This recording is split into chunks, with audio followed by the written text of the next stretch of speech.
फैसलाबाद के एक छोटे से गांव में एक ऐसा स्कूल मौजूद है जो अपने पुरस्कार वाकयात की वजह से बंद पड़ा है। इसे गुलाम हैदर हाई स्कूल के नाम से जाना जाता है। ये इमारत 300 साल पुरानी है और पार्टीशन से पहले ये एक जेल हुआ करती थी। इस स्कूल में बच्चों के साथ अजीबो गरीब वाकयात पेश आने लगे थे।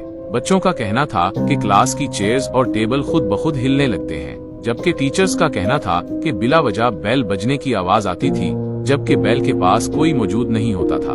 कुछ क्लासरूम्स के अंदर से चेयर्स घसीटने की आवाजें आती थी, जैसे बहुत से बच्चे खेल रहे हों। जब अंदर जाकर देखा जाता तो सब चेयर्स बिखरी होती, मगर कोई और मौजूद न होता। एक रोज बोर्ड पर लिखा था, कैदियों की गिनती करो, और उसे रिमूव करना मुश्किल हो रहा था। बाद अज़ां कुछ बच्चों के गायब होने के हादिसात पेश आने लगे, और रात को जब स्कूल खाली हो जाता तो अंदर से जंजीरों और टॉर्चर करने की आवाजें आती। फौरन ये स्कूल बंद कर दिया गया। क्या आप इस स्कूल में एडमिशन लेना चाहेंगे? मजीद वाकयात के लिए फॉलो करें।